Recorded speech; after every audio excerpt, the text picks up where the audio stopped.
ಚಿಕ್ಕನಾಯಕನಹಳ್ಳಿ ಕ್ಷೇತ್ರದಲ್ಲಿ ಮನೆ ಬಾಗಿಲಿಗೆ ಮನೆಮಗ ಎನ್ನುವ ಕಾರ್ಯಕ್ರಮವನ್ನು ಜೆಡಿಎಸ್ ಶಾಸಕಾಂಗ ಪಕ್ಷದ ನಾಯಕರು ಮತ್ತು ಜನಪ್ರಿಯ ಶಾಸಕರಾದ ಶ್ರೀ ಸುರೇಶ್ ಬಾಬು ಸಿಬಿ ರವರು ಬುಕ್ಕಾಪಟ್ಟಣ ಹೋಬಳಿ ಗೋಪಾಲದೇವರಹಳ್ಳಿ ಗ್ರಾಮ ಪಂಚಾಯಿತಿ ವ್ಯಾಪ್ತಿಯ ಹಳ್ಳಿಗಳಿಗೆ ಭೇಟಿ ನೀಡಿ ಅಧಿಕಾರಿಗಳ ಜೊತೆ ಸಭೆ ನಡೆಸಿ ಗ್ರಾಮಸ್ಥರ ಅಹವಾಲುಗಳನ್ನು ಸ್ವೀಕರಿಸಿ ಹಲವು ಸಮಸ್ಯೆಗಳಿಗೆ ತಕ್ಷಣ ಸ್ಪಂದಿಸಿ ಸ್ಥಳದಲ್ಲಿಯೇ ಬಗೆಹರಿಸಿ ಗ್ರಾಮಕ್ಕೆ ಬೇಕಾಗಿರುವ ಮೂಲಭೂತ ಸೌಕರ್ಯಗಳ ಬಗ್ಗೆ ಮಾಹಿತಿ ಪಡೆದು ರೈತರು ಮತ್ತು ಸಾರ್ವಜನಿಕರು ಇದರ ಸದುಪಯೋಗ ಪಡೆದುಕೊಳ್ಳಬೇಕೆಂದು ತಿಳಿಸಿ ಹಲವು ಕಡೆ ಸ್ಥಳ ಪರಿಶೀಲನೆ ನಡೆಸಿದರು. ಈ ಸಂದರ್ಭದಲ್ಲಿ ಉಪ ತಹಶೀಲ್ದಾರ್ ರವರು, ಕಾರ್ಯನಿರ್ವಹಣಾ ಅಧಿಕಾರಿಗಳು, ತಾಲೂಕು ಮಟ್ಟದ ಅಧಿಕಾರಿಗಳು ಹಾಗೂ ಜನಪ್ರತಿನಿಧಿಗಳು, ಮುಖಂಡರು, ಆತ್ಮೀಯರು ಪಾಲ್ಗೊಂಡಿದ್ದರು. 11ನೇ ವಾರ ನಾವೆಲ್ಲರೂ ಕೂಡ ಇದು ಮನೆ ಬಾಗಿಲಿಗೆ ಮನೆ ಮಗ ಅಂತಕ್ಕಂಥ ಒಂದು ಶೀರ್ಷಿಕೆ ಅಡಿನಲ್ಲಿ ಇವತ್ತು ಪ್ರತಿ ಗ್ರಾಮ ಪಂಚಾಯತಿಗೂ ಕೂಡ ಹೋಗಿ ಆ ಗ್ರಾಮ ಪಂಚಾಯತಿಲಿ ಬರ್ತಕ್ಕಂಥ ಎಲ್ಲ ಹಳ್ಳಿಗಳಿಗೂ ಕೂಡ ನಾವೇ ಹೋಗಿ ಅಧಿಕಾರಿಗಳು ಮತ್ತು ಜನಪ್ರತಿನಿಧಿಗಳೆಲ್ಲರೂ ಕೂಡ ಒಟ್ಟಾಗಿ ಹೋಗಿ ಅಲ್ಲಿರ್ತಕ್ಕಂಥ ಸಮಸ್ಯೆ ಈಗ ಇವರು ಹೇಳಿದ ರೀತಿಯಲ್ಲಿ ವೈಯಕ್ತಿಕ ಇರ್ಬೋದು, ಸಾಮಾಜಿಕವಾಗಿರ್ಬೋದು, ಎಲ್ಲದನ್ನು ಕೂಡ ಸಾರ್ವಜನಿಕವಾಗಿದ್ದಂಥ ಎಲ್ಲ ಸಮಸ್ಯೆಗಳನ್ನ ಕೂಡ ಅರಿತು ಕೆಲಸ ಮಾಡಲಿಕ್ಕೆ ಇದೊಂದು ಮುಕ್ತವಾದಂಥ ಒಂದು ಅವಕಾಶವನ್ನು ನಾವೆಲ್ಲರೂ ಸೇರಿಕೊಂಡು ಕಲ್ಪಿಸಿದ್ದೇವೆ. ಇದನ್ನು ಮಾಡೋವಂಥ ಸಂದರ್ಭದಲ್ಲಿ ಹಲವಾರು ಸರಿ ನಾನಾ ರೀತಿಯಲ್ಲಿ ಯೋಚನೆ ಮಾಡಿದ್ವಿ. ಏನು ಸುಮ್ಮನೆ ಹೋಗಿ ಕಾಟಾಚಾರಕ್ಕೆ ಹೋಗೋದು ಬೇಡ, ಹೋದಾಗ ಅಲ್ಲಿ ಸಮಸ್ಯೆಗಳು ಬಗೆಹರಿಬೇಕು. ನಾವು ಹೋಗ್ತಾ ಇದ್ದಂಥ ಸಂದರ್ಭದಲ್ಲಿ ಯಾವುದೇ ಇಲಾಖೆಯಿಂದ ಮುಜುಗರ ಆಗೋ ರೀತಿಯಲ್ಲಿ ಇಲಾಖೆ ಅಧಿಕಾರಿಗಳು ವರ್ತನೆ ಆಗಿರಬಾರ್ದು. ಇದೆಲ್ಲದನ್ನು ಕೂಡ ನಾವು ಆಲೋಚನೆ ಮಾಡಿ ನಾವು ಇವತ್ತು ಹಳ್ಳಿ ಕಡೆ ಧುಮುಕಿರ್ತಕ್ಕಂಥದ್ದು. ಅದು ಯಾಕೆ ಅಂದರೆ ಅಲ್ಲಿರ್ತಕ್ಕಂಥ ಸಮಸ್ಯೆಗಳು ಈಗ ಯಾರೋ ಶ್ರೀರಂಗಪಟ್ಟಣಕ್ಕೆ ಬರೋವಂಥವ್ರು ಯಾರೋ ಕೂಡ ಅವ್ರ ಸಮಸ್ಯೆಗಳನ್ನ ಅಲ್ಲಿಗೆ ತೊಗೊಂಬಂದು ಹೇಳ್ಕೊಬೋದು. ನಮ್ಮನ್ನೇ ಹುಡುಕೊಂಡು MLA ಹುಡುಕೊಂಡು ಎಲ್ಲೂ ಹೋಗಬೇಕಾಗಿಲ್ಲ, ಅಧಿಕಾರಿಗಳನ್ನ ಹುಡುಕೊಂಡು ಎಲ್ಲೂ ಹೋಗಬೇಕಾಗಿಲ್ಲ. ನೇರವಾಗಿ ನಿಮ್ಮ ಹತ್ರ ಬಂದಾಗ ಯಾರು ಮಧ್ಯವರ್ತಿಗಳಿರಲ್ಲ, ನೇರವಾಗಿ ನಿಮ್ಮ ಸಮಸ್ಯೆಗಳನ್ನ ಹೇಳ್ಕೊಬೋದು. ಮತ್ತು ಲಂಚದ ಆಮಿಷಗಳಿರಲ್ಲ. ನೇರವಾಗಿ ನೀವು ಏನೇ ಇದ್ದರೂ ಕೂಡ ನೇರವಾಗಿ ಮಾತಾಡಿಕೊಂಡು ನಿಮ್ಮ ಸಮಸ್ಯೆನ ಬಗೆಹರಿಸ್ಕೋಬೋದು. ಆ ನಿಟ್ಟಿನಲ್ಲಿ ನಿಮ್ಮ ಚರ್ಚೆ ಇರಲಿ, ನಿಮ್ಮ ಒಂದು ಅರ್ಜಿಗಳಿರಲಿ. ಇದನ್ನು ನೀವು ಅರ್ಜಿ ಮುಖಾಂತರ ನಮಗೆ ದಯಮಾಡಿಕೊಡಿ. ಅರ್ಜಿನಲ್ಲಿ ನಿಮ್ಮ ವಿಳಾಸನೂ ಕೂಡ ಇರಬೇಕು, ಫೋನ್ ನಂಬರು ಇರಬೇಕು. ಯಾಕೆಂದರೆ ಮತ್ತೆ ನಾವು ಏನಾಯಿತು ಅಂತ ನಿಮಗೆ ಪರಿಹಾರನೂ ಕೂಡ ಅದರಲ್ಲಿ ತಿಳಿಸುವಂಥದ್ದನ್ನ, ಹಿಂಬರನೂ ಕೂಡ ಕೊಡುವಂಥದ್ದನ್ನ ಮಾಡೋದಕ್ಕೆ ನಾವೆಲ್ಲ ಕೂಡ ಯೋಜನೆಯನ್ನು ಮಾಡ್ಕೊಂಡಿದ್ದೇವೆ.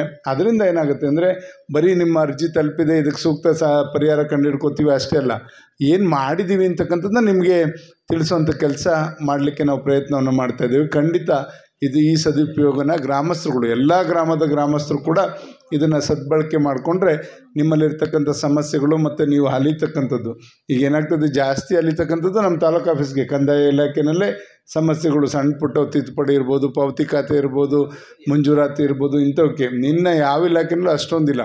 ನೀರಿನ ಸಮಸ್ಯೆ ಬರೋದು ಯಾವಾಗ, ಬೇಸಿಗೆನೋ ಮತ್ತು ಏನಾದ್ರು ಸಂದರ್ಭದಲ್ಲಿ ಆವಾಗ ಧಾವಿಸ್ತಕ್ಕಂಥ ಕೆಲಸ ನಮ್ಮ ನೀರಾವರಿ ಇಲಾಖೆಯವ್ರು ಮಾಡ್ತಾರೆ.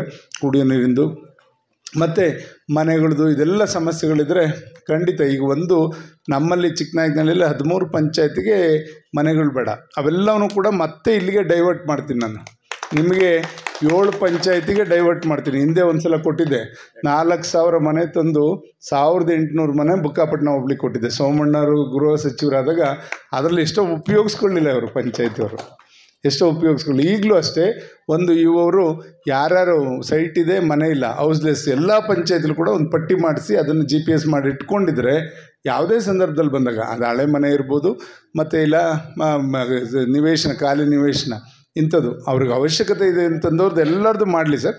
ಎಲ್ಲರದೂ ಕೂಡ ಆ ಪಟ್ಟಿ ಮಾಡಿಕೊಂಡು ಅದನ್ನು ಖಂಡಿತ ಮನೆಗಳು ಕೊಡಿಸ್ಲಿಕ್ಕೆ ನಾನು ಮುಂದಾಗ್ತೇನೆ ಅಂತಕ್ಕಂಥದ್ದು ಕೂಡ ಈ ಸಂದರ್ಭದಲ್ಲಿ ಹೇಳ್ತಾ, ಸಾರ್ವಜನಿಕರು ತೊಂದರೆಗೀಡಾಗಬಾರ್ದು, ನಮ್ಮಿಂದ ಅವ್ರಿಗೆ ಯಾವುದೇ ಒಂದು ನಿಧಾನ ಆಗಬಾರ್ದು ಅಂತಕ್ಕಂಥದ್ದು ಕೂಡ ನಮ್ಮ ಯೋಚನೆ. ಇದನ್ನು ಏನು ಮಾಡಿದ್ದೀವಿ, ಈ ಹೆಸರಿಟ್ಕೊಟ್ಟವ್ರು ನಿಮ್ಮ ಇವರೇ, ನಾನು ಇವರೆಲ್ಲ ಕೂತಿದ್ವಿ. ಇದಕ್ಕೆ ಏನಂತ ಹೆಸರಿಡೋದು ಅಂತಂದಾಗ ಒಂದು 5-6 ಥರ ಎಲ್ಲ ಕೂತ್ಕೊಂಡು ಬುದ್ಧಿಜೀವಿಗಳೆಲ್ಲ ಕೂತ್ಕೊಂಡು ಚರ್ಚೆ ಮಾಡಿದಾಗ ಇವರು ಒಂದು ಇದರಲ್ಲೇ 2-3 ಥರ ಬರೆದು ಕಳಿಸಿದ್ರು. ಖಂಡಿತ ಇದು ಸೂಕ್ತವಾಗಿತ್ತು ಅಂತಕ್ಕಂಥದ್ದನ್ನ ಎಲ್ಲರೂ ಕೂಡ ಅರ್ಥ. ಇದನ್ನು ಯಾಕೆಂದರೆ ನೇರವಾಗಿ ಹೋಗ್ತೀವಿ. ನಮ್ಮಲ್ಲೀಗ ರಾಜಕಾರಣ ಮಾಡಲಿಕ್ಕೇನು ಬಂದಿಲ್ಲ ನಾವು. ಇಲ್ಲಿ ನಾವು ನಿಸ್ವಾರ್ಥವಾಗಿ, ಯಾವುದೇ ಪಕ್ಷ ಇಲ್ಲ, ಯಾವುದೇ ಜಾತಿ ಇಲ್ಲ.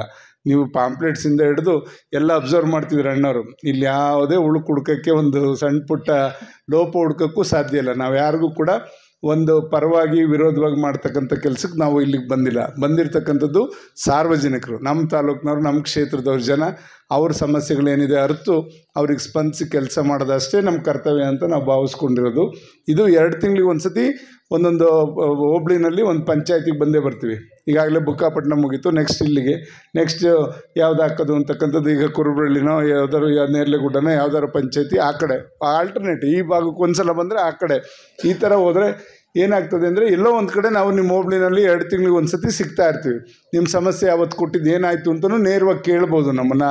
ಅದರಲ್ಲಿ ಮುಕ್ತವಾಗಿ ಚರ್ಚೆ ನೀವು ಮಾಡಿ ನಿಮ್ಮ ಸಮಸ್ಯೆ ಬಗೆಹರಿಸ್ಕೊಳ್ಳಿ.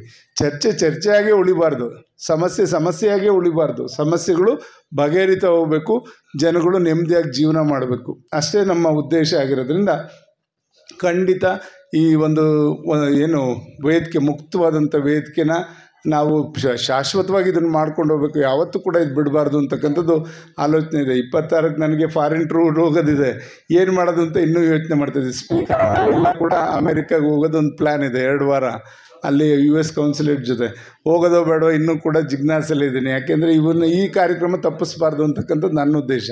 ಆದ್ದರಿಂದ ಖಂಡಿತ ನಾವು ನಿಮ್ಮ ಪರವಾಗಿ ನಿಮ್ಮ ಜನಗಳ ಸಮಸ್ಯೆಗಳನ್ನ ಅರ್ಥ ಕೆಲಸ ಮಾಡಲಿಕ್ಕೆ ನಾವು ನಿಮ್ಮ ಜೊತೆ ಇದ್ದೇವೆ ಅಂತಕ್ಕಂಥದ್ದನ್ನ ಈ ಸಂದರ್ಭದಲ್ಲಿ ಹೇಳ್ತಾ, ಬೇರೆ ಪಂಚಾಯತಿ ಮುಖಂಡರುಗಳು ಎಲ್ಲ ಕೂಡ ಇದ್ದಾರೆ, ತಿಪ್ಪೇಶಣ್ಣ, ನಮ್ಮ ರಾಜಣ್ಣ ಎಲ್ಲರೂ ಕೂಡ ಇದ್ದಾರೆ. ದಯಮಾಡಿ ಎಲ್ಲ ವೇದಿಕೆ ಮೇಲೆ ಬರಬೇಕು. ಇವತ್ತು ಇದನ್ನು ಸದುಪಯೋಗ ಪಡಿಸ್ಕೊಳ್ಳಿ. ಒಬ್ಬೊಬ್ಬರೇ ಬನ್ನಿ, ನಿಮ್ಮ ಸಮಸ್ಯೆ ಯಾವ ಇಲಾಖೆದಿದೆ ಅವರೇ ಅಧಿಕಾರಿಗಳು ನಿಮಗೆ ಏನು ಅದಕ್ಕೆ ಪರಿಹಾರ ಹುಡ್ಕೋಬೋದು ಹೇಳ್ತಾರೆ. ಸಮಾಧಾನವಾಗಿ ಒಬ್ಬೊಬ್ಬರೇ ಬನ್ನಿ. ಒಂದೊಂದು ಇದರಲ್ಲಿ ಊರಲ್ಲಿ 3/4 ಗಂಟೆ ಕೂತ್ಕೊಂಡು ಒಬ್ಬೊಬ್ಬರು ನಿಮ್ಮ ಅರ್ಜಿಗಳು ಮುಗಿಯೋವರೆಗೂ ನಾವು ಎದ್ದೋಗಲ್ಲ. ನಿಮ್ಮ ಸಮಸ್ಯೆನ ಅರಿತುಕೊಂಡು ಅದಕ್ಕೆ ಪರಿಹಾರನ ಹುಡ್ಕೋಕ್ಕೆ ಪ್ರಯತ್ನ ಮಾಡಿ ಸಾಧ್ಯವಾದಷ್ಟು ಇಲ್ಲೇ ಪರಿಹಾರ ಹುಡ್ಕೋವಂಥದ್ದು ಮಾಡ್ತೀವಿ. ಈಗ ಇವರು ಹೇಳಿದ ರೀತಿಯಲ್ಲಿ ನೀರಿಂದಿರ್ಬೋದು, ಮತ್ತು ನಮ್ಮಲ್ಲಿ ಒಂದು ಸಮಸ್ಯೆ ಆಗಿತ್ತು ಇದರಲ್ಲಿ ಎಲ್ಲಿ ಗೊಲ್ರಟ್ಟಿ ನಮ್ಮ ಬಂಗಾರಿ ಹಟ್ಟಿನಲ್ಲಿ ನೀರಿಲ್ಲ ಅಂತಕ್ಕಂಥದ್ದು. ಈಗ ಬರ್ತಾ CEO ಕೂಡ ಮಾತಾಡಿದೆ. CEO ಏನು ಹೇಳ್ತಾರೆ, ನಿಮ್ಮ executive engineer is the secretary, ಅದಕ್ಕೆ ಅವನ್ನೆಲ್ಲ ಮಂಡಿಸಿ ಅದನ್ನು ಅಪ್ರೂವಲ್ ತೊಗೋಬೇಕು ಅಂತ ಅವರು ಅದೇ ಹೇಳ್ತಾರೆ. ಅವ್ರು ಏನು ಮಾಡ್ತಾಯಿದ್ದಾರೆ ಸರ್, ಅವ್ರು ಮಾಡಬೇಕು ಅಂತ ಅದನ್ನು ಪ್ರಾಸ್ತಾವಿಕವಾಗಿ ಇಷ್ಟು ಮಾತುಗಳನ್ನ ಹಂಚ್ಕೊಳ್ಳಿಕ್ಕೆ ಅವಕಾಶ ಮಾಡಿಕೊಟ್ಟಂಥ ತಮ್ಮೆಲ್ಲರಿಗೂ ನನ್ನ ಮಾತು ಮುಗಿಸ್ತೇನೆ.